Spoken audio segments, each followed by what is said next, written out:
Hello guys, तो आज मैं आप लोगों को बताऊंगा use of has a bat बहुत ही आसान तरीके से और बहुत ही बेहतरीन तरीके से। इस यूज से रिलेटेड कुछ नई चीज़ें भी बताऊंगा जो कि आपने कभी भी सुनी नहीं होंगी। तो गाइस, सबसे पहले हम लोग इस यूज की डेफिनीशन देख लेते हैं। तो डेफिनीशन है, यदि कोई एक व्यक्ति या वस्तु किसी दूसरे व्यक्ति या वस्तु पर अपना अधिकार जताए, वहाँ पर हैज़ हैव हैड का यूज करते हैं। तो गाइस, अब हम लोग देखते हैं कि आखिर हम लोग सेंटेंस को पहचानेंगे कैसे। तो पहला तरीका तो ये है कि कोई एक व्यक्ति या वस्तु किसी दूसरे व्यक्ति वस्तु पर अधिकार जता रहा हो, तो एक तो तरीका ये है। दूसरा तरीका ये है कि सेंटेंस के बीच में या फिर लास्ट में पास है, रखता है, रखती है, रखते हैं, ऐसे कुछ वर्ड नज़र आए तो तुरंत समझ जाना यहाँ पे हैज़ ए हैड का यूज किया जाएगा। अब गाइस, यहाँ पे दो हेल्पिंग वर्ब हैं, एक तो हैज़ है, दूसरी हैव। अब यहाँ पे कन्फ्यूजन हो सकती है कि हैज़ कहाँ पे लगाएं तो हैव कहाँ पे लगाएं।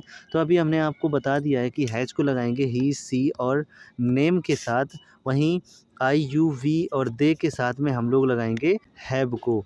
अब गाइस, हम लोग आगे बढ़ते हैं और देखते हैं कुछ सेंटेंस। तो सबसे पहले तो मैं आप लोगों को हिंदी से ही हिंदी बनाना बताता हूँ, जिसमें कि आप लोगों को सेंटेंस बनाते समय कन्फ्यूजन ना हो। जैसे यहाँ पे लिखा हुआ है, मेरे पास एक कार है, तो इसी को हमने दूसरे तरीके से लिख रखा है, मैं एक कार रखता हूँ। इसी तरीके से अगला सेंटेंस है, सचिन के पास 10 किताबें हैं, तो इसी सेंटेंस को अलग तरीके से लिखा हुआ है, सचिन 10 किताबें रखता है। इसी तरीके से उसके पास एक घर है, वह एक घर रखता है। इस तरीके से कुछ सेंटेंस आपको लिखे मिल सकते हैं। आइए इन सेंटेंसेस को एक एक करके बनाते हैं। इनको बनाना बहुत ही आसान है। तो सबसे पहले आपको कुछ नहीं करना है, सबसे पहले आपको सब्जेक्ट लिख देना है, मैं लिख देना है, यानी कि आई लिख देना है, ठीक है ना। अब इसके बाद में आई के साथ में क्या लगेगा, हैव, तो उसको यहाँ पे हैव लगा दिया। अब बस मेरे पास है इतने की इंग्लिश हो गई, बचा क्या, एक कार, तो एक कार की English a car, I have a car. Guys, कितना आसान है बनाना। और चाहे ऊपर वाले सेंटेंस से बनाओ चाहे नीचे वाले सेंटेंस से बनाओ, बनेगा एक ही।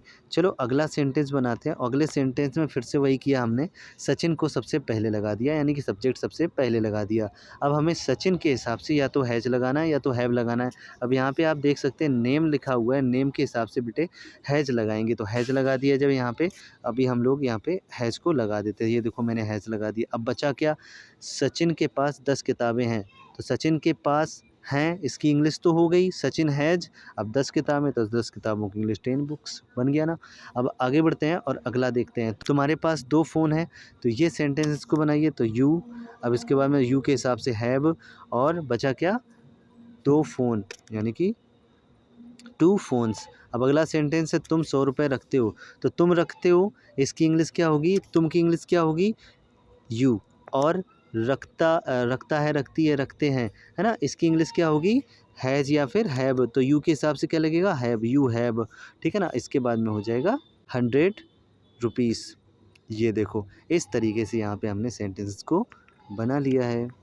और अब मैं आप लोगों को बताता हूँ यूज ऑफ हैड। तो गाइस, अगर सेंटेंस के लास्ट में आपको या सेंटेंस के बीच में पास था, रखता था, रखती थी, रखते थे, ऐसे कुछ वर्ड्स नज़र आए तो तुरंत समझ जाना कि यहाँ पे हैड का यूज करना है। यहाँ पे देखो, अब हैड जो होता है वो अकेला होता है, तो इसको हैड को सभी के साथ में लगाएंगे, he, she, name, I, you, we, they and plural subject सबके साथ में लगाएंगे। आइए सेंटेंस देखते हैं। इन सेंटेंसेस को बनाना भी बहुत ही आसान है। सिर्फ चेंज क्या होगा, अभी जो आप पढ़ के आए हो उसमें हैज़ या हैव लगाते थे, यहाँ पे आप हैड लगाओगे।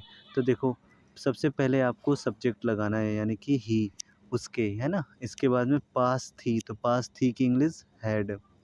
और उसके बाद में एक गाय, तो आ काऊ, ही हैड आ काऊ।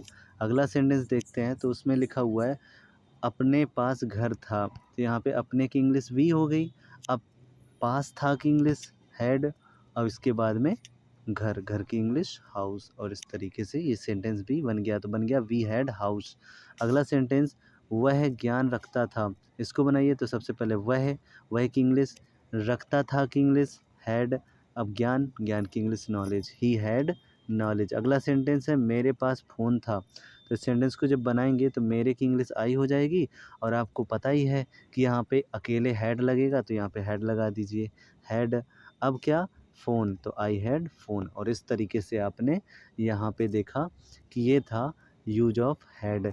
और गाइस अब मैं आप लोगों को बताता हूँ नेगेटिव सेंटेंस कि आखिर नेगेटिव सेंटेंस कैसे बनाएंगे। गाइस इन सेंटेंसेस को बनाना बहुत ही आसान है, तो आइए देखते हैं। तो अभी ये देखो यहाँ पे सब सिंपल सेंटेंस लिखे हुए हैं, ठीक है। पहले सिंपल सेंटेंस को बना लीजिए, अभी तो हमने बनाना बताया है तो बड़ा आसान से बना दोगे।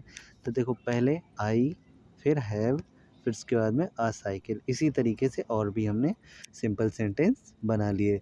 अब गाइस आपको कुछ नहीं करना है, जैसे कि नेगेटिव सेंटेंस में हमने तीनों सेंटेंस में नहीं को लगा दिया। अब आपको कुछ नहीं करना है अधिक, बस एक काम करो, जहाँ पे आप हैव, हैड, हैड देख रहे हो ना, यानी कि ये हेल्पिंग वर्ब जो कलर वाली हेल्पिंग वर्ब आपको दिखाई दे रही है, बस इनके बाद में आप नॉट लगाते जाओ और आपका नॉट का यूज यानी कि नेगेटिव सेंटेंस आप पढ़ चुके हैं। ख़त्म, बस इतना ही करना है। यदि सेंटेंस की शुरुआत में क्या लग जाएगा, तो गाइस कुछ नहीं करना है, सिर्फ जो सेंटेंस में हैड लगा हुआ है या हैव लगा हुआ है या हैज लगा हुआ है, इनको आप आगे लगा देना बस, यानी कि शुरुआत में क्या वगैरह लगाओ। गाइस मैं जब नॉट का यूज और डब्ल्यू एच फैमिली पढ़ाऊँगा तब आपको नॉट नेगेटिव सेंटेंसेस से संबंधित कोई भी प्रॉब्लम नहीं आएगी। इसके अलावा इंट्रोगेटिव सेंटेंसेस से संबंधित कोई भी प्रॉब्लम उसके बाद में नहीं होगी। तो नॉट का यूज और डब्ल्यू एच फैमिली ज़रूर पढ़ें। गाइस अभी आप लोग चैनल को सब्सक्राइब कर लीजिए, वीडियो को लाइक कर दीजिए, क्योंकि इसी तरीके के वीडियो मैं लाता रहूँगा। मिलते हैं नेक्स्ट वीडियो में, तब तक के लिए बाय, टेक केयर।